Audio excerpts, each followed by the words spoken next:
বাংলাদেশ খেলাফত মজলিসের আমির মাওলানা মামুনুল হক বলেছেন, 12 ফেব্রুয়ারি নির্বাচনে ব্যালট বিপ্লবের মাধ্যমে দেশের রাজনীতি থেকে সন্ত্রাস ও দুর্নীতির বিদায় ঘটানো হবে। রোববার 8 ফেব্রুয়ারি রায়গঞ্জের ভূঁইয়াগাতি বাস স্ট্যান্ড সংলগ্ন মাঠে আয়োজিত নির্বাচনী জনসভায় প্রধান অতিথির বক্তব্যে তিনি কথা বলেন। মাওলানা মামুনুল হক বলেন, 24-এর বিপ্লবের মাধ্যমে পুনর্বাসিত কিছু মানুষ আবার নতুন করে ফ্যাসিবাদ নামক স্বৈরতন্ত্র ফিরিয়ে আনার ষড়যন্ত্রে লিপ্ত রয়েছে। জনগণ এবার ব্যালটের মাধ্যমে তাদের উপযুক্ত জবাব দেবে। তিনি বলেন, দেশের মানুষের অধিকার ও ন্যায় বিচার প্রতিষ্ঠার জন্য ইসলামী আদর্শভিত্তিক রাজনীতির কোনো বিকল্প নেই।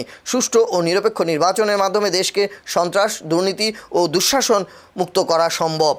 রায়গঞ্জ উপজেলা জামায়াতের আমির আলী মুর্তুজার সভাপতিত্বে অনুষ্ঠিত জনসভায় আরও উপস্থিত ছিলেন জামায়াতের কেন্দ্রীয় কর্ম পরিষদ সদস্য শায়খ প্রফেসর ডক্টর আব্দুস সামাদ, জেলা জামায়াতের নায়েবে আমির মাওলানা আব্দুস সালাম, সিরাজগঞ্জ 3 আসনে 11 দলীয় ঐক্য ও বাংলাদেশ খেলাফত মজলিসের প্রার্থী মুফতি মাওলানা আব্দুর রূপ সরকার, জেলা খেলাফত মজলিসের সেক্রেটারি আহমদুল্লাহ সিরাজি, সাবেক পৌর মেয়র মোশাররফ হোসেন আকন্দ, উপজেলা জামায়াতের সাবেক আমির রুহুল আমিন জিহাদি, সাবেক সেক্রেটারি মোশাররফ হোসেন আকন্দ সহ রায়গঞ্জ তারাস আংশিক আসনের জামায়াত ও খেলাফত মজলিসের নেতৃবৃন্দ।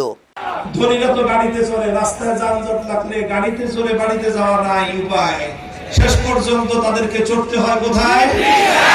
গরিব মানুষ, কাম নাই, কাজ নাই, কোথাও চাকরি নাই, বাকরি নাই, সংসার চলে না, শেষ পর্যন্ত চিন্তা করে সংসার চালানোর জন্য রিকশা নিয়ে রাস্তায় নেমে পড়ে।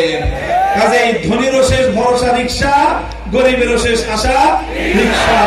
ইনশাআল্লাহ এবার বাংলার ডোবা নালা খাল বিল থেকে শাপলাকলি তুলে সুন্দর করে ইনসাফের পাল্লা দিয়ে পরিমাপ করে রিকশায় করে জাতীয় সংসদে যাব। ইনশাআল্লাহ।